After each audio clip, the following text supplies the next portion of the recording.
Je voudrais maintenant inviter Madame Anta Babacar Ngom, sous vos applaudissements, députée non inscrite, à prendre la parole maintenant pour son discours de circonstance. Merci. Monsieur le Président de l'Assemblée, honorables députés, chers membres de l'administration, chers invités, je commence déjà par dire que je suis très fière d'appartenir à la 15e législature. Et surtout, les propos de Madame Gueye nous rassurent, parce qu'être député d'une législature sous le magistère d'un président qui s'occupe bien de ses collaborateurs me rend fière. Et je pense que si ce n'était pas le cas, elle ne l'aurait pas dit. Donc, sas nañu la, Monsieur le Président, le travail que vous êtes en train de faire a été apprécié. Et je pense que liñ ci bëgg mooy nga gën sa yokk sa doole. Donc, merci beaucoup. Alors, permettez-moi tout d'abord de saluer cette initiative pour l'organisation de cette journée si symbolique. En choisissant le thème de l'inclusion, vous placez au cœur des débats une valeur essentielle, une valeur qui transcende les clivages et qui doit guider dorénavant toutes nos actions. L'inclusion est un idéal, l'inclusion est une responsabilité, l'inclusion est une exigence. Elle est le fondement d'une société équitable et harmonieuse. Et aujourd'hui, à l'Assemblée nationale sénégalaise, nous nous unissons autour de cette valeur essentielle pour rappeler qu'aucune nation ne peut prospérer en laissant en marge une partie de sa population. C'est aussi avec gravité et avec honneur que je prends la parole ce matin pour rendre hommage aux héroïnes de Nder. Ces femmes qui, il y a plus de 2 siècles, ont choisi la dignité plutôt que la soumission, ont choisi la flamme plutôt que l'esclavage. Leurs gestes transcendent le temps et nous rappellent une vérité inaltérable. Une femme debout, libre, digne est une force inébranlable. Leur courage ne relève pas du passé. Il est notre boussole. Il est notre exigence. L'histoire du Sénégal est jalonnée de figures illustres qui ont prouvé que les femmes ne sont ni secondaires ni accessoires, mais bien au cœur de la marche de notre société. De la reine Ndaté Yalla, Aline Sitoé Diatta, Mame Fa Wadou Wellé, Mame Diarra Bousso, et bien plus proche de nous, Annette Mbaye d'Erneville, Mame Madior Boye, etc. et j'en passe. Toutes, dans leur époque respective, ont bravé les interdits.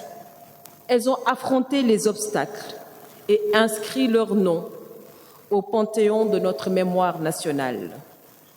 Elles nous rappellent que le potentiel des femmes est illimité et que notre devoir est d'ouvrir toutes les portes et de briser tous les plafonds de verre. Mais leur combat n'est pas terminé. Nous sommes à un tournant crucial, un tournant où le Sénégal doit reconnaître les injustices qui ont trop longtemps marginalisé les femmes, un tournant où inclusion et égalité doivent devenir des réalités vécues et non de simples slogans.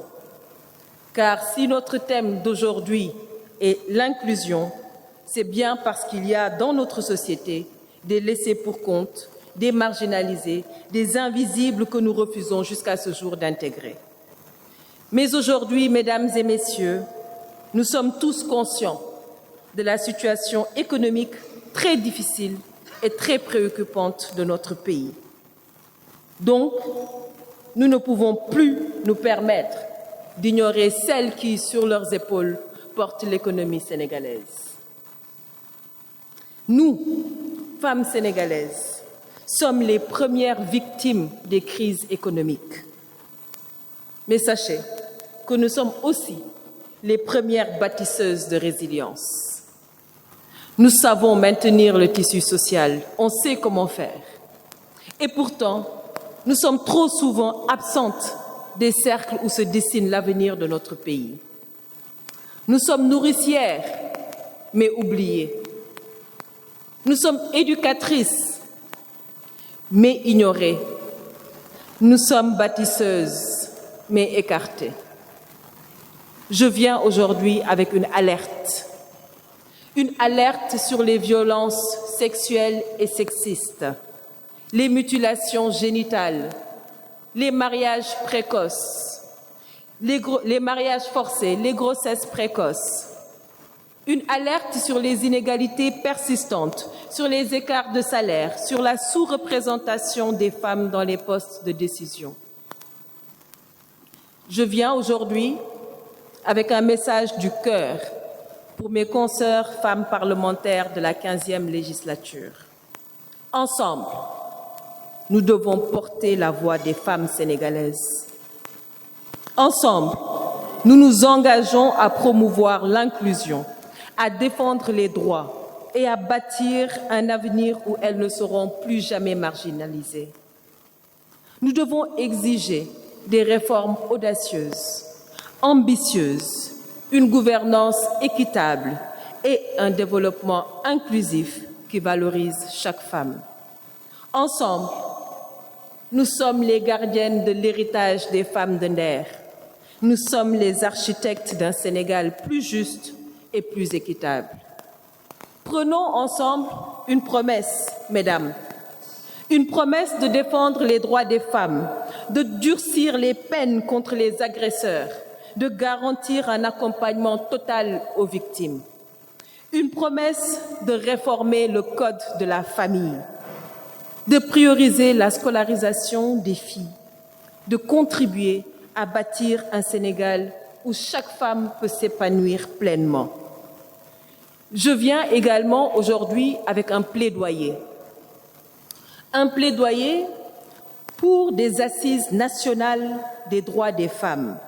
Ces assises doivent être un moment historique, un espace où inclusion et justice guideront nos politiques publiques. Elles doivent entendre les voix des femmes de toutes les régions, de toutes les générations et poser les bases d'une transformation profonde. Monsieur le Président de l'Assemblée nationale, j'ose espérer que l'histoire retiendra que cette 15e législature, sous votre magistère, aura engagé toutes les réformes nécessaires pour faire de l'inclusion une réalité. Nous comptons sur vous pour que la loi sur la parité ne soit jamais remise en cause, mais qu'elle soit plutôt renforcée. Car aucun progrès significatif ne pourra être réalisé au Sénégal si les femmes, qui composent la moitié de la population sénégalaise, continuent d'être marginalisées. C'est une question d'équité, c'est une question de justice et c'est une question d'intelligence sociale.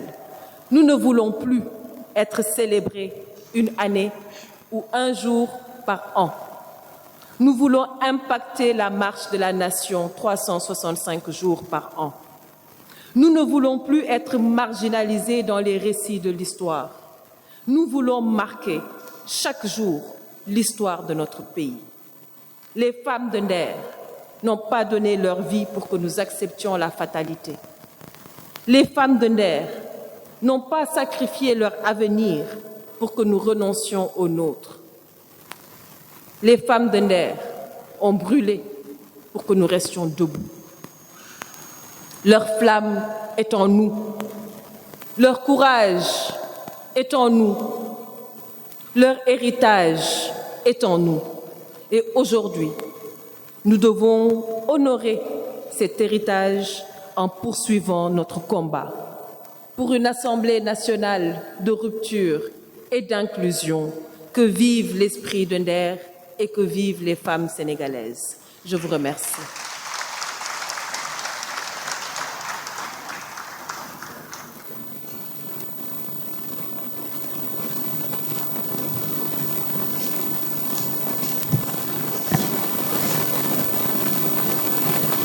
Merci beaucoup, Madame Anta Babacar Ngom. Vous avez raison, l'histoire de notre pays est jalonnée